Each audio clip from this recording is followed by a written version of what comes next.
to the Upcycled Canada podcast. I'm Jennifer, and together with my husband Dave, we started with an idea, worked on it as a side hustle, and grew it into our first eco-friendly store. At Upcycled Canada, we repurpose, refinish, and reuse discarded items, giving them new life. Sit in on the conversation as we continue to grow from a small side hustle into something much more. Special guests will drop by and share their journey with you as well. This is the most eco-friendly small business podcast in your favorites. This is Upcycled Canada, where yesterday's items are reborn. Let's do this. Excellent. Hello, everybody. Welcome to the Upcycled Canada podcast. I have Rachel Ceruti on with me today. Hello. From Reclypt. Now, we got a lot to talk about today, and I'm excited to have you on. Welcome. Hi. Oh my gosh. Hello. Hi, David. Thank you so much for having me. I am so honored to be a part of this community, to tell my story, and to get other people interested in upcycling. Oh, and I love every time I hear the word upcycling on TV, movies, a clubhouse room, I feel like I need to have a drink just to celebrate, because I get to hear that word over and over again when many people don't understand what that actually is. Mm-hmm. So to hear you say that makes my heart glad. Oh, I love it. I'll cheers you next time I hear it too. That's a great idea. Excellent. So let's say we met each other on Clubhouse, stumbled into a room that you were hosting, and you're a great host, by the way, all around upcycling and more around the idea of fashion. So I am curious, as my listeners will be as well, about how you even got started in this, how this became your passion, and why it's important. So can you rewind us back a little bit and help us get caught up to today? Yes, that's such a great question. I think learning about everybody's sustainability journey is really helpful, because a lot of us fall into the trap that we can only be zero waste. That's the only way, or we can only be vegan. But everybody's journey is different, and how you want to contribute to, reducing your carbon footprint or whatever you want to do, you can do it in your own way. So if honestly, you want to start from the beginning, I grew up in a household that we saved jars, we saved everything. Everything could be something. So I think that was kind of part of my DNA growing up. And then I volunteered with the Peace Corps in Uganda, wow. East Africa. And that's my first time I saw where secondhand clothes go and how much of it. Every Thursday, There was a market. And I found an Hermes scarf for what was equivalent to $1, but you also saw a lot of just cheap trash clothing that typically more developed economies send to these developing or emerging economies. And it's just, it's a blanketed way of, it's disguised as donations, but it truly is just sending your trash somewhere else, because it does inevitably lead to their landfills, because nobody wants clothes with holes in it or poorly made clothes. And more importantly, a lot of these countries want clothes that people in their country made, or it's their style, or to have more connection to. So that's kind of where I first saw the secondhand market and the enormous amount of fashion that's being produced, with my own eyes. And then I went to grad school, and I thought I was going to get into more of the Peace Corps route and do economic development. But I stumbled upon sustainable banking and finance, and learned that there's ways to put money towards a more sustainable investment or future or product or brand. That's really where I dove into sustainability. And that's where I made the connection between waste and climate change. We have so much waste, and it really is a huge contributor to climate change. And so, of course, I got overwhelmed. I think a lot of us get overwhelmed when you think about what can I do to help reduce the impacts of everything that I'm doing. So I think, like a lot of people, I was like, I have to go zero waste. I have to eliminate everything, and it's impossible. I'll say it here. I think a huge myth is that zero waste is possible, at least in the community I live in. So then I just slowly, through trial and error, found fashion. I have no background in fashion. I mainly just wear black, like all New Yorkers do. But I realized what I put on my body and what I don't is very impactful for the environment, for social issues, for economic, political, everything, globalization, very impactful. So I decided to kind of look at fashion and how it can be more sustainable. my fashion specifically. And that's where I found upcycling. That's where I found upcycled fashion. And I just fell in love. It is essentially taking something that would have been thrown away and making it into something new. So as close as you can get to the idea of zero waste in fashion. And it can be jewelry, it can be t-shirts, it can be shoes, coats, anything can be upcycled fashion. And I kind of forget the other question you had too. I rambled a bit there. No, it's good. So that just like how your journey and how you got to this point and why this is important to you. Why? Yeah. Why? So that's like, I think, like I mentioned, the connection between waste and climate change really popped out when I studied it. And specifically textiles, so fashion. Okay. So I think what a lot of people don't understand is when things are put into a landfill, they take many, many years, sometimes hundreds of years to decompose. And that's food, that's polyester, that's plastic, right? And as they're decomposing and getting layers and layers and layers on top of each other in a landfill, they're emitting harmful gases that do increase temperature, global temperatures. So reducing your waste is a really, I think, good way to help fight climate change. And like I said earlier, fashion was one of the ways that I could control it. Yes, I compost, yes, I can reduce my single-use plastic, but for me, fashion was the way to really go about reducing my my waste. So it's important to me because I want to have a planet where we can live, and that I'm about to be an aunt, so where my my future niece can live in peace and harmony and all that. So it's important because it's longevity. And I also love upcycled fashion because it's so cool and unique, typically one of a kind. Yeah, exactly. Just not like off the rack. There's 20 of the same thing. It's totally one of one. And that's one of the things we have for our little business is we really focus in on the story behind the product, where it came from, and the fact that there's only one. So you can't there's not a tractor trailer backing up with 400 of these. There's one. And people love to buy into the story. I think the one thing you're touching on too is a mindset shift for consumers, where we are taught and groomed to have the latest cell phone, smartphone, shoes, jewelry, clothes. And it's like there's just this never-ending stream of the next that we all want to be a part of, right? Society tells us we have to be a part of it. Right? So we are creating our own worst nightmare in just trying to keep up with the people around us, right? So explain to me how your mindset has shifted, maybe compared to some of the people that you might do life with every day. Yeah, I think this is a great segue into fast fashion, Shein, Forever 21. I 4 or 5 years ago, I would be a regular at Zara. I loved Mango. You go to Forever 21 if you wanted a jacket to fit with this outfit, right? So I think now knowing how just incredibly detrimental fast fashion is to every aspect of the supply chain, not only the environment, but like I mentioned, social, political, economic issues. That's definitely how I differ. How I shop, where I shop, and how I take care of my clothes too. I think kind of talking about keeping up with these trends. That's obviously not by accident. These fast fashion brands conditioned us to not only get access to the newest and latest trends, but get it cheaply and get it immediately. They're ripping styles from the runway and putting it into your mall for $7.99.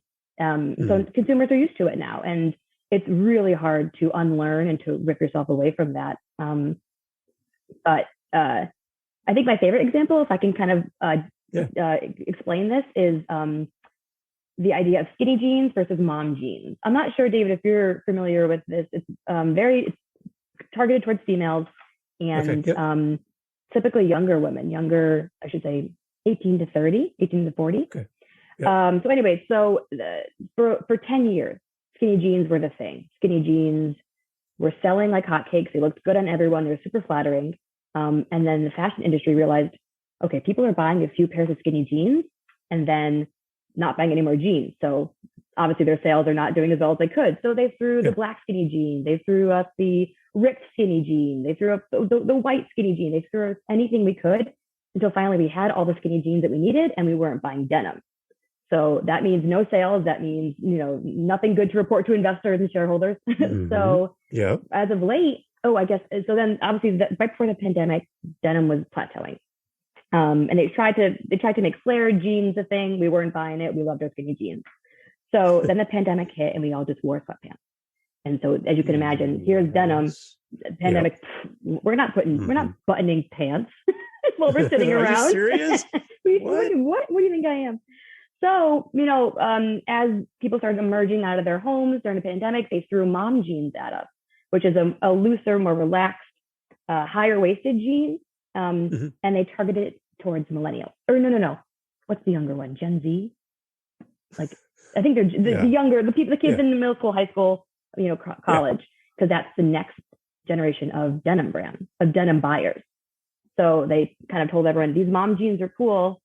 Let's start buying these. And then they pitted millennials, or, anyone 30, 40 plus who was already buying skinny jeans against this younger generation, saying it's cool to wear mom jeans. It's not cool to wear skinny jeans. And what did that do?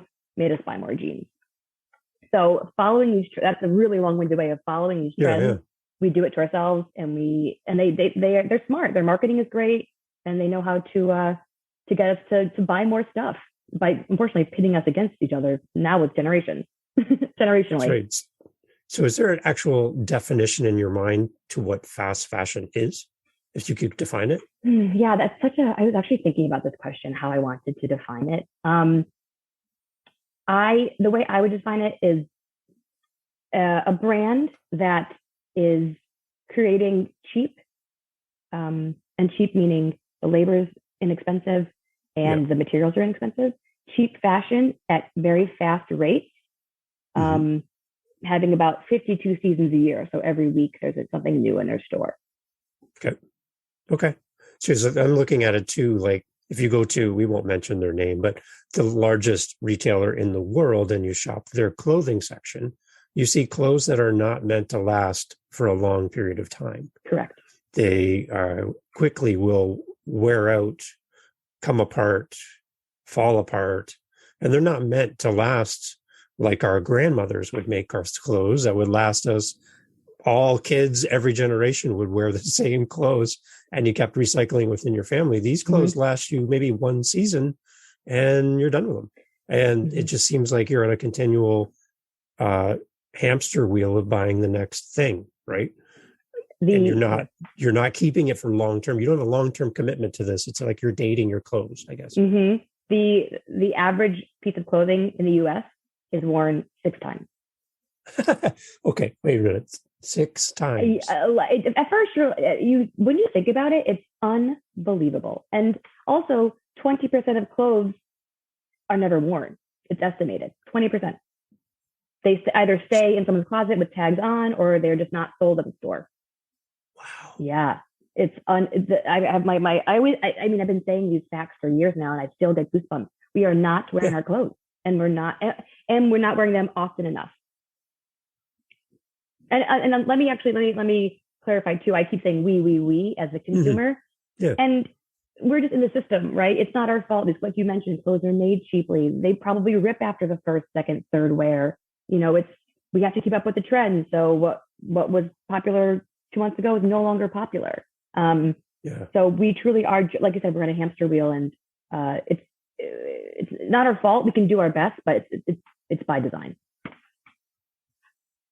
Is this something that's natively in our part of the world, or is this a global thing, this whole fast fashion? Yeah, it's definitely U.S., or I should say, let me say the West, but a lot of fashion brands and investors are looking at the Chinese market now too. I mean, I have to mention Shein. So I have to kind of back up before I mention Shein though, because we just talked about fast fashion, and the number one fast fashion brand by revenue is Zara, and their model, how they kind of got to where they are, is everything is in-house. They can design, ship out. They can design, create, ship out, and keep that loop going in-house. And it takes about 2 weeks for them to turn around to design. So the best example I can give is maybe a blue shirt is doing really well at Zara. Those numbers go back to headquarters, so they design a blue dress or a shirt in purple. Like they just modify that. They modify whatever's doing well, and they can pump it out in 2 weeks. So that's why they can do so well. And similarly, if something's not doing well, they stop that design. So that's what kind of brought Zara to the forefront. So in enters Shein. Shein can now do that digitally. They can see what's being clicked, what's being saved, what's being bought, what's not being bought. And even before it's in a, it's on even before someone's searching it or putting it on their body or trying it on, they know if it's doing well or not. So they're actually calling Shein faster or real-time fashion, which is horrifying, not to be dramatic, but I mean, think about how much excess, how many clothes are not being worn, being made, but not being worn. And then also the textile waste too, from creating all these clothes. So yeah, it's getting faster and faster. And that, I guess, to answer your question, that is, Shein is a Chinese company, which is of course global, but the Chinese market is really on investors and fashion brands' brain. The other side of all of this is just the environmental hit in just creating the clothes to begin with, whether they're worn or not. A pair of jeans, how much water does that take, right? Like there's a lot of impacts just on the natural resources to create this problem, in a sense, that we're living with. And had we been better with everything, that would not be such a big hit on the planet in the first case. Yeah. Right? Just as that resource draw. And I think in the beginning I mentioned fashion is every part of the supply chain. So they are the raw material. They're agriculture. They're growing the materials. They are making the materials. They are designing. They're shipping. They are in stores. It's every part of the supply chain has fashion at the forefront. And it's just depleting. It's just the impact is incredible. I mean, it's estimated that 8 to 10% of all carbon emission comes from the fashion industry. And that's environmental, social issues also arise too. It was just the anniversary of Rana Plaza on the 24th. That was about 8, 9, 10 years ago. And for those who are not familiar, in Bangladesh, there was a garment worker factory that collapsed and 2,000 people hurt and killed. And unfortunately, not much has changed since then. So to put it into perspective, another fact and figure. Sorry, I'm just throwing out a lot of numbers. Yeah, but, I like it. That's good. That's how my brain operates. But globally, fashion employs 1 out of 6 people, which is huge. Okay. Now, 20% of that, 80% of that is female. It's women. Okay. And then of all the people employed by fashion, less than 2% earn a living wage. So fashion is, hurting women, if you think about it, to make connections there too. It's economically disadvantaging women. Not to mention that they're in these garment factories that are poorly ventilated, that have locked doors because they want to avoid theft, that, are just the fumes and everything it's just, not making a lot of money, barely making living wage, and in an awful working environment. So that's kind of touches on fast fashion. What's the opposite then? Then you have slow fashion. So opposite of fast is slow. So slow fashion is truly the anti-fast fashion. It encourages people to, I hate to use the word slow, but slow down. The word I like to use is to shop intentionally. Really, and that's shoot, I feel like I have so many tangents to run on, but I have to promote Reclypt. So we say shop intentionally, which comes from one of our brands, Untrend. That's truly their wording. But we say don't even click buy and try it on and return it. We don't actually accept returns because it's estimated 25% of returns end up in a landfill. So when you're returning things, they're going right to a landfill. And so anyway, so it's basically slow fashion, taking a step back, knowing your measurements, knowing what you need, knowing what you want, finding the difference between that, and truly shopping your values.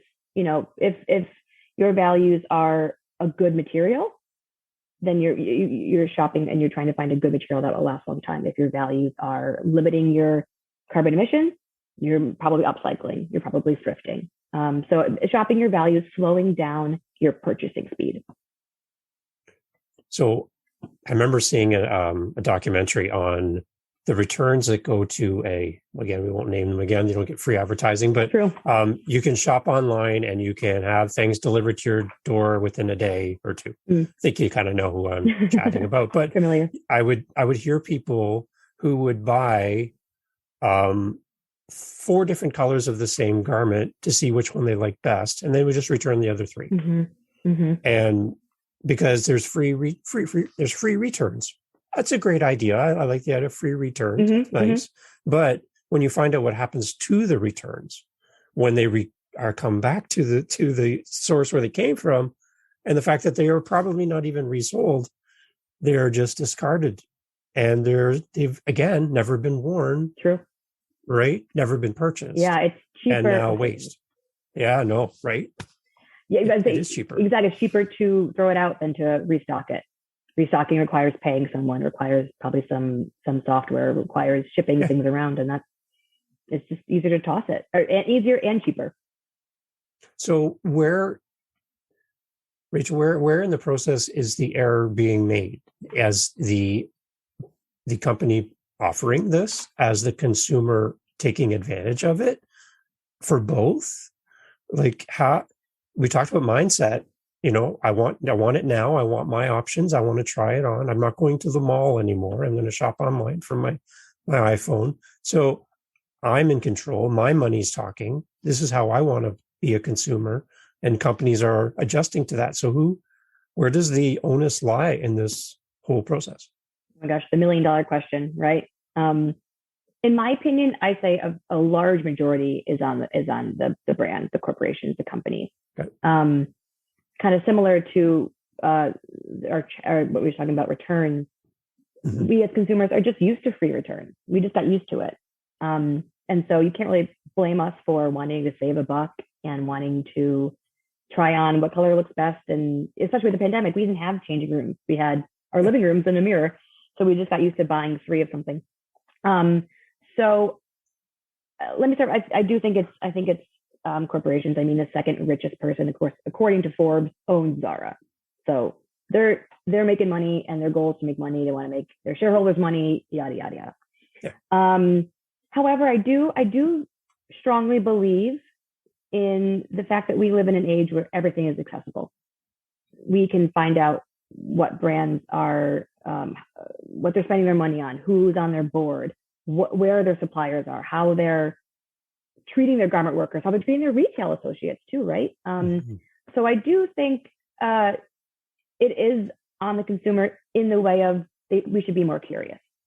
We should be asking questions. We should be thinking twice, again, back to slow fashion, thinking about our purchases, because we have it at our fingertips. Truly, I mean, on your phone, right? Yeah. You can find out where Zara produces the clothes. So yeah, I don't want to put a number on it, but I'd probably say it's a large majority corporations, and we need a little more curiosity from consumers. Okay, so we've kind of caught up to our present day situation. We've talked about fast fashion, slow fashion. We have Rachel on here from Reclypt. So let's talk about what's exciting you when you look out into the space and you see people who are doing things differently and going against the trends and creating new ways to look at fashion in a more eco-friendly way. Who is exciting you right now? Who has caught your attention? Ooh, who's exciting? I guess I have a few brands that I'm loving. Actually, this one I just mentioned, Untrend. Oh, shoot. I usually wear a sweater. If you follow us on Instagram, you'll see me in this sweater. I'm always wearing it's white. And it was my favorite sweater. It's beautiful, but it had holes all throughout. Yeah. And so Untrends, that brand embroidered over the holes. And now it's this beautiful, unique sweater that has my company's name on it that I get so many compliments on all the time. Nice. So I'm Nice. really, embroidery is really catching my eye. I'm trying even in my own world to do some hand stitch embroidery.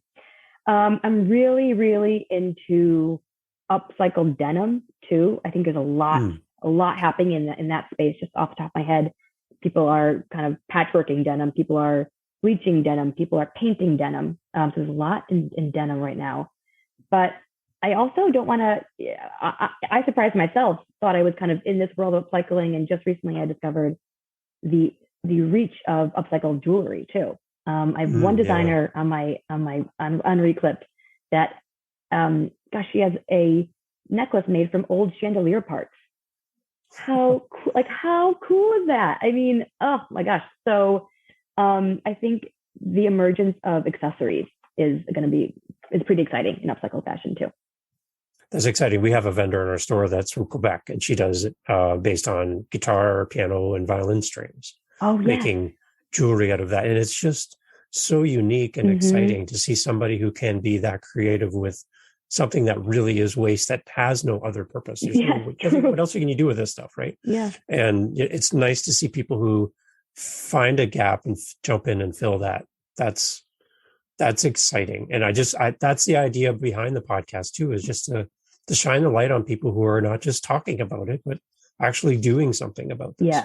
Yeah. And making a stride forward and being part of the solution. So I love the fact that your website highlights that, and you're doing some things in person as well. Talk about that, where you meet with the public and highlight upcycling as far as in the textile world. Yeah. So recently, Reclypt has been dabbling with growing our mending club, and that all stems from the idea that we just want to combat the idea of disposable fashion. The idea of throwing away a textile should be an afterthought. Or I'm sorry, shouldn't even be a thought, because it can be something. Even if it's a rag, it can be something. So recently, actually just this past weekend, we were out, I'm based in New York City. We were in Brooklyn, and we had a mending club, and about 30, 40 people showed up. And we taught darning, which is when you do kind of this weaving work typically over socks, but it can be really done on any clothing. We also do patchwork, simple stitch, simple single stitch mending, and a little bit of embroidery too. Because whether you are purchasing an upcycled piece that's already done, or you have a piece that you want to upcycle yourself, or you have a piece that you want an upcycler to upcycle. How many times can I say upcycle? Yeah. Disposable fashion needs to be a thing of the past, and we're hoping to lead the charge and do that by working with people, in mending circles. And we also have swaps too. If you're unfamiliar, clothing swaps are when you bring clothes, everybody brings clothes, and you just have this. Typically, it's an honor code of if I bring 5 things, I typically leave with around 5 things. And just the idea of just because it's no longer of use to me doesn't mean someone else won't use it. I love it. It's the idea of extending the length of time for that garment as well. Yeah. Right? Yeah. Yeah. In some cases, it's not what I wear, or it's not my style anymore. And instead of tossing it away, maybe somebody can use it in a different way or love it the way it is. Right. And I can get something out of it too. I get rid of this, and maybe I get a jacket that I now love or something. So it's definitely a win-win from all ends. So where do you see this going in the future? Do you really think that we can change the mindset of a consumer that wants it now and wants it with no strings attached, and I can make the choices I want and I don't really have an impact on the environment? Do you think that we can ever change that mindset? Because I look back at my grandparents and great-grandparents, the idea of mending your clothes and fixing your things, they did that because they didn't have the option of 25 pairs of skinny jeans. They would have 1 or 2 garments, and they would have to make them last. And they would sit there and fix them because that's all I have. I don't know if we could ever take our current society to the point where they realize that you have 5 outfits and that's it, and make them last. I don't know how that would ever happen, but how do we educate the next generation coming up behind us when they have the ability to have everything anytime, all the time? Yeah, I think it's a great question. To answer it, I think yes, I think we can, but it will take a lot of time, and we need cooperation from every aspect of this detrimental cycle, which includes the companies, the brands, the shareholders, the investors, the politicians. We need policy. We need to elect people that can put into policy change, yes, things that will change. And we need consumers. We need to educate consumers. And I think to answer that, how do we educate consumers is we need to just provide options. There isn't one fix to combating disposable fashion. We touched upon mending, touched upon swapping, upcycling. You can also rent clothes. You can also kind of do a lot of DIY with it. So I think if we provide options, you can also thrift. All these things are coming to my head, but there are so many options to ensure that disposable fashion is a thing of the past. And we just need to tell the consumers, here are your options, and then they can choose which works for them. Because it's not a cookie cutter, everybody must upcycle. No, if you don't like upcycled fashion or that just isn't your thing, you check out the thrift store, check out the real, rent the runway, whatever works for you, Poshmark, and find what works for you. So yeah, I do think it can happen, but it has to take a lot of actors working together. I would love to see the day, Rachel, when you can walk into a store or shop online and you have 2 choices. Choice number A, made by a woman in a country, and she was paid this much per day to make this garment for you. The garment material costs are X, and we're selling it to you for Y. Compared to item number B, made by someone locally. This person makes a living wage. The materials are recycled and repurposed, and the cost of materials are this, and the price is higher because now we're also paying a living wage to the person who made it. So you have a choice of a discounted item made in the not the best situation, and you have something that's more expensive, but better quality and done and honoring the person who made it. Yeah. And just to see the consumer's reaction to product A and product B, are you more driven to save money? Or is it all about you, or is it all about the person who made the product? Yeah. I would love to see that dichotomy of the two, and a customer standing there in front of this display just trying to decide what my money means to me and to these people. That's exactly why I think I mentioned shop your values. And values isn't monetary. It's whatever you truly hold true to yourself, and what's important to you. So you're actually touching upon where I'd love to see Reclypt in the future. I'd love to have a buyer, I guess, enter our e-commerce store rather than a store and say, here are some upcycled pieces already done. And here is the option to upcycle something that you already have. And here's the option to do it yourself. All across the price range, all across the accessibility and style and value.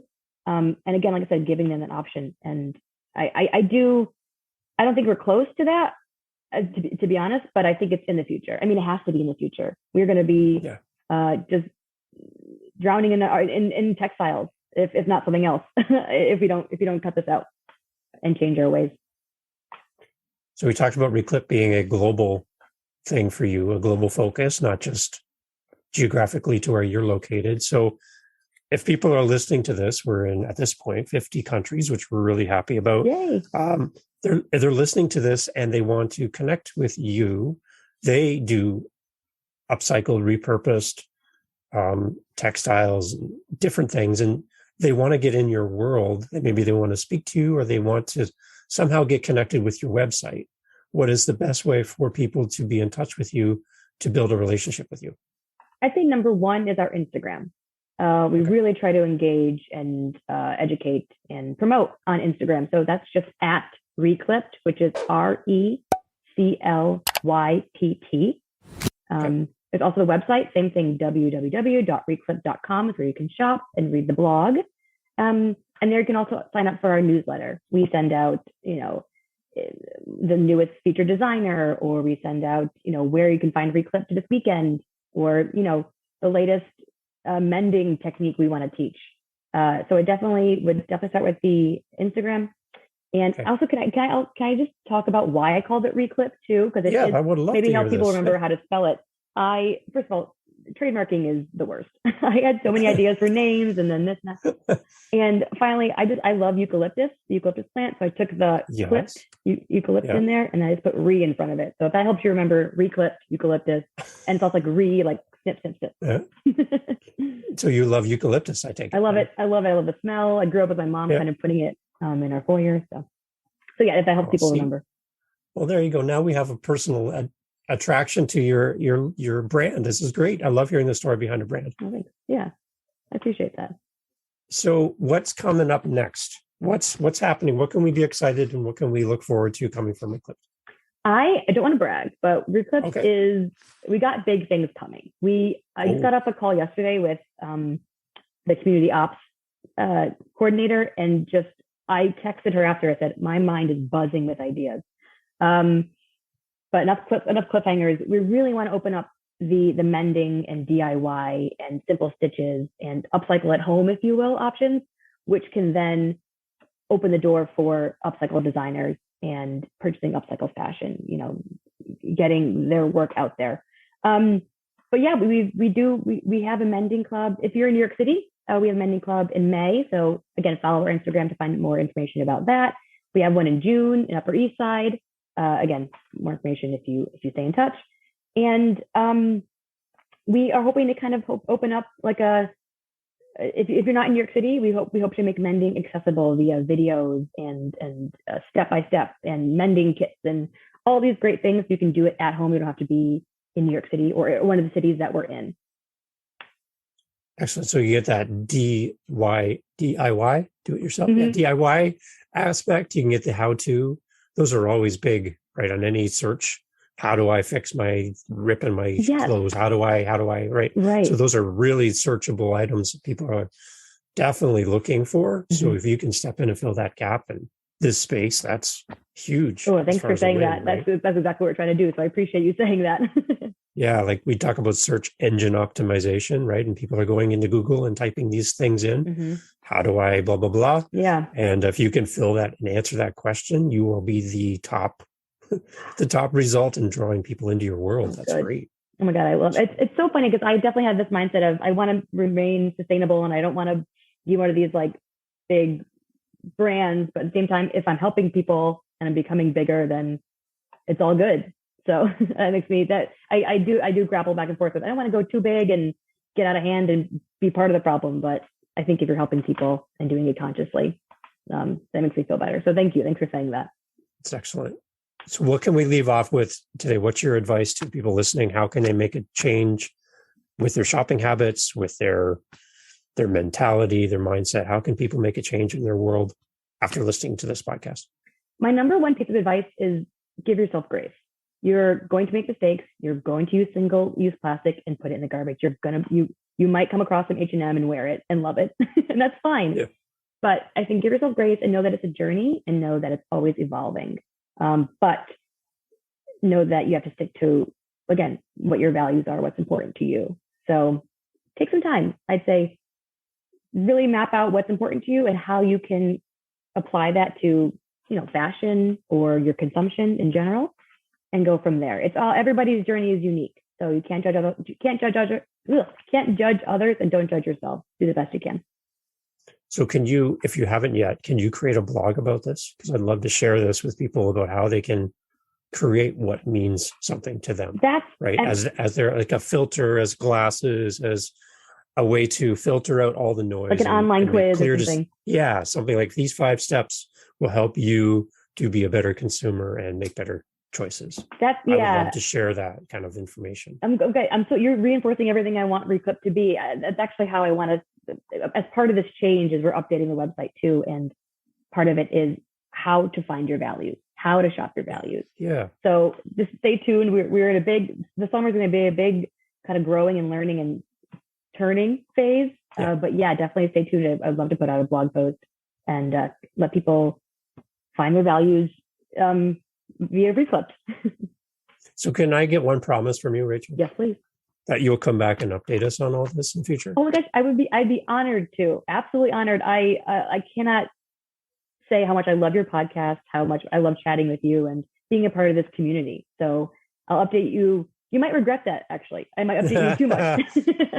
Hopefully, well, all I've good I've always appreciated your Clubhouse rooms and the way you encourage makers, right? Everybody's coming with a different thing that they do or are passionate about, and you bring out the passion in people in those rooms, which is excellent. And that's why when I first came in the room, I'm not huge in the fashion space because I'm focused on different areas of upcycling, but I kind of came in and went, oh, I hope this is okay for me to be in here. And you were embracing from day one. So thank you for making a space for upcyclers to feel part of a bigger group. It means a lot. And we're up here in Canada, right? So we still have people who think that we're a bicycle repair shop or a spin class because we have the word cycle in our name. And it's hard to change people's, they're like, can you define what this is? I'm like, well, you're standing in it. You're in the store. Yes. Everything you see used to be something else, right? We're repurposing, we're saving things from the landfill. This used to be a piano and now it's a shelf. Mm-hmm. And, it's like, what? Like you're just extending every part of anything material that can be repurposed. And what you're doing on Reclypt is just another huge example of how one person can make a difference. And, I know you have your team and I know you have your community around you, but you're leading this. So thank you for doing that. That warms my heart. And that's exactly what Reclypt aims to be. Whatever we're doing, we want to uplift upcyclers. So that means so much, truly, truly. And again, so honored to be part of this community. I love hearing, I just listened to a bunch of the podcast earlier. I love hearing I love stories. So I love hearing everyone's stories. So thank you for highlighting them. Thank you. And thank you for being one to highlight. We appreciate you taking time for us today. It's awesome. My pleasure. My pleasure. All right, everybody, this is Rachel from Reclypt. Make sure you go and check out Instagram for sure. Go there first. Go to the website, reclypt.com, and get a part of her world. And you will love and appreciate all the great things happening on reclypt.com. Thanks, you so Rachel. Much. Thank you. Awesome. Take care. See ya. This has been the Upcycle Canada podcast. Thanks for listening today. We appreciate your feedback and would love to connect with you. Email your questions, comments, or suggestions to upcyclecanadapodcast@gmail.com. To find out more about our business and access links to all our social media sites, podcast notes, and more, please visit upcyclecanada.ca. A review of this episode on the podcast app of your choice is always appreciated. Please help us build this community by sharing our podcast with your family and friends. Our thanks to Jacob Moon for the instrumental backing track used in this podcast. Please visit jacobmoon.com for more on this talented Canadian artist. Join us again for more great topics, ideas, and practical steps to help you in your daily life. Thank you for listening. Let's keep this conversation going.